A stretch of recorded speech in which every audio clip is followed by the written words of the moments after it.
A meltdown has been happening in global finance for weeks now, as the world focused on Japan's political clash with China, replaying those Japanese Prime Minister's comments again and again, and dissecting the diplomatic fallout between the two countries. And they treated it as yet another chapter in Asia's shifting power landscape. But while geopolitical analysts obsessed over those headlines, an even more immediate consequential event has been building underneath that surface.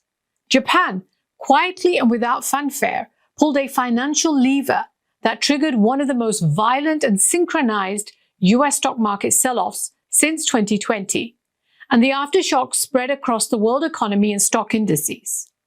Now, this wasn't China tightening exports. It wasn't the Federal Reserve miscalculating inflation.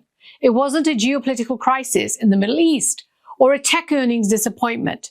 In fact, tech companies reported massive profits during this period, and they still saw their stocks fall off a cliff. Now, it was Japan, America's closest ally, making a domestic economic decision that has now wiped trillions of US tech valuations, crushed the AI infrastructure bubble, and exposed a vulnerability in the American economy.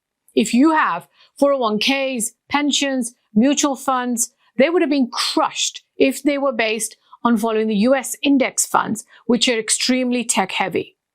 Now, the most remarkable part is that Japan did not intend to do any damage at all. It simply began to unwind a decades-long policy that the world had come to take for granted. The yen surged, the carry trade collapsed, and in a matter of days, stocks Wall Street believed were untouchable began falling together in unison, as if the floor or the rug had been pulled out beneath them. Cryptocurrencies just swooped off the cliff. Bitcoin went from all-time highs close to 126,000 in October to almost 84,000 by late November, a 30% drop. Ethereum has seen a 40% drop.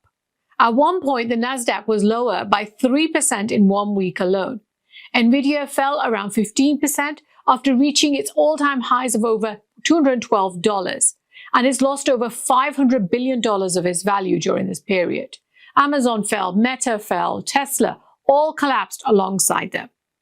Even the AI cloud companies such as CoreWeave, which is a favorite AI play for many, is still down now around 40%. Nebius, Erin, and many of the others saw their valuations abruptly marked down as capital dried up and dollar-based financing costs spiked. AI bubble talk was everywhere. If you follow any of the geopolitical analysts, they've been talking about AI bubbles as well. Investors were dumping as valuations didn't match revenues. The OECD warned on the AI bubble. The Bank of England and the chief economist of the IMF all warned on the AI bubbles. Comparisons are being given to the 2000s dot-com bubble, and they've started doing those rounds as well. And it didn't help that Sam Altman, CEO of OpenAI, the core of the AI sector, spending billions of dollars it doesn't even have yet, talked about potentially needing a government backstop for the industry. I discussed this in an earlier vlog I did as well. But bubble talk aside, it also didn't help that the markets reduced its expectations of a Federal Reserve interest rate cut in December, which meant that they expected cheap money that they thought they were going to get, that they were going to use to buy these tech stocks, might not be so cheap after all. Remember, stocks can keep going higher and higher as long as there are buyers with the money to buy them, and as long as those buyers get access to either cheap money or they're able to leverage themselves to keep buying. Now, that aside, there is a deeper and historically longer trade that has been going on. And tonight I want to break down exactly how this happened, because the truth behind this crisis is actually quite simple. For the past 25 years, the United States has been living off Japanese liquidity. The AI revolution, the mega cap supercycle, the zero rate boom, the endless startup financing in Silicon Valley, the trillion-dollar valuations, all of them are built on one silent foundation: the ability to borrow the Japanese currency, the yen, cheaply. And this month, Japan quietly removed that foundation. Now watch how fast everything begins to fall. Japan's new prime minister spent the last several weeks stirring diplomatic controversy with China. Her remarks about Beijing's regional posture, her warnings about strategic coercion, and her insistence that Japan would assert a stronger Indo-Pacific role dominated headlines across Asia and globally. Commentators framed it as rhetorical skirmish.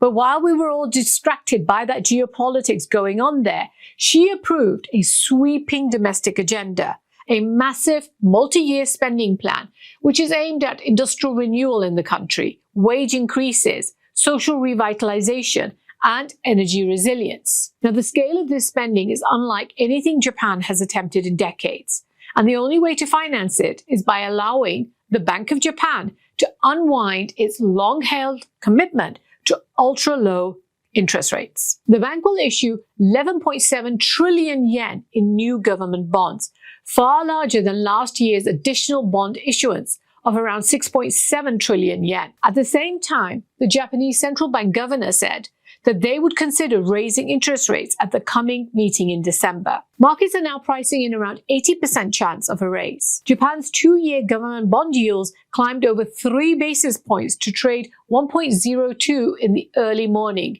It's the highest level since 2008. The Japanese 10-year Treasury note ticked up by 6 basis points to around 1.8%.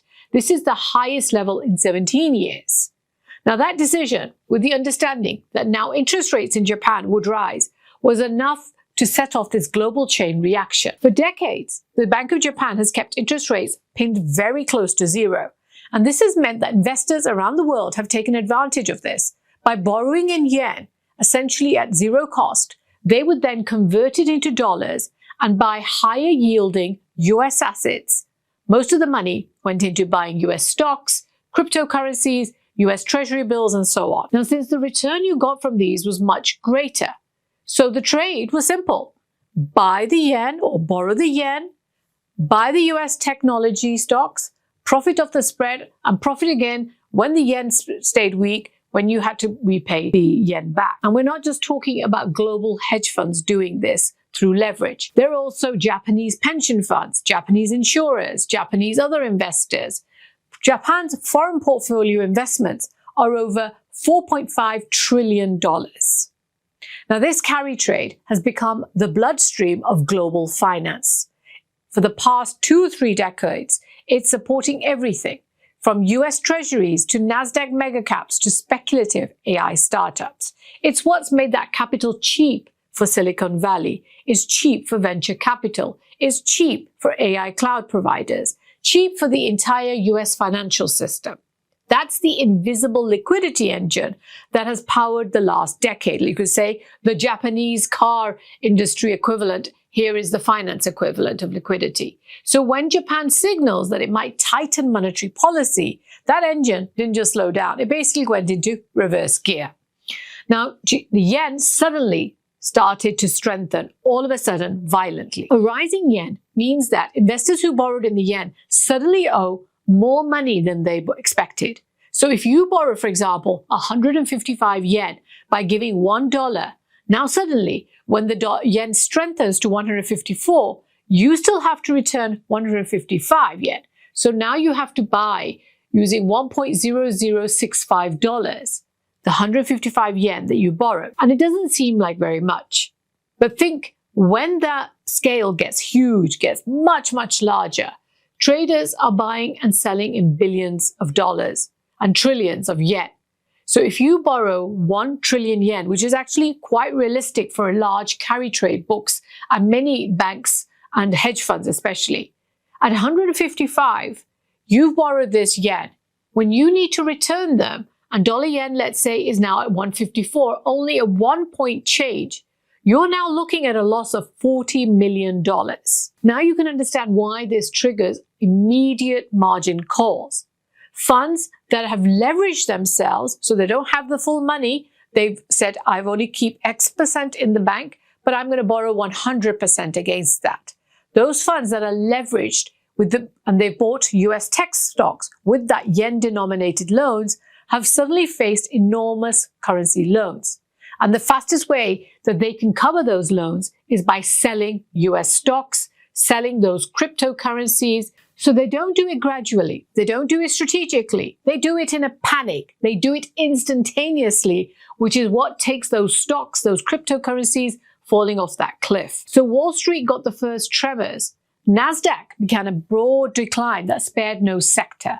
And they were not, as I mentioned, rational trades. They were forced liquidations. So every uptick that the stock market went up basically met fresh selling at every level. So every rebound collapsed instantly under that weight of deleveraging. And this is why stocks came crashing as investors suddenly began questioning whether that AI rally had gone too far when they no longer had access to cheap cash to keep buying. Now, these moves weren't necessarily about the fundamentals. They were about liquidity collapsing around them. The damage was even worse in the AI infrastructure companies, which were intending to rely on cheap capital to build these GPU clusters and data centers. They suddenly faced the possibility of skyrocketing borrowing costs without those revenues to support the potential interest payments. So the entire AI infrastructure boom, which many thought was unstoppable, is profoundly dependent on this low global interest rates, and more specifically on low Japanese interest rates. And this is the piece that almost no one was talking about, or at least not enough.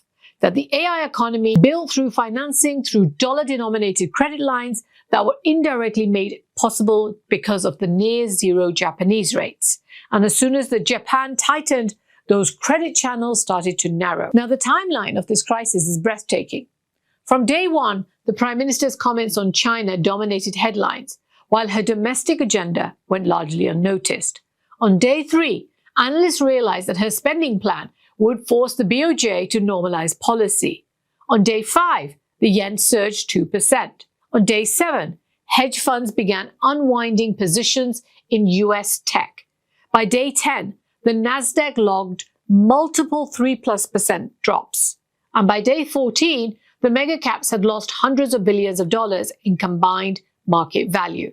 By day 20, the VIX, which is that market fear gauge, well, it spiked right into panic territory. And by day 30, it became clear that the root cause of this crisis wasn't geopolitics or even the recognition of an AI bubble. It's not earnings, not inflation, but Japan's quiet decision to let interest rates rise for the first time in decades. Japan didn't do it to hurt the United States. Japan did this because for the first time in decades, it does face real inflation at home, real wage pressure, real political expectations for higher living standards, and real strategic needs for defense and energy security. All those things that President Trump is calling for in the US. The Prime Minister's spending program requires financing, and financing requires higher yields. Higher yields require ending interest rate controls. And all of this requires allowing and forces the yen, the Japanese currency, to strengthen.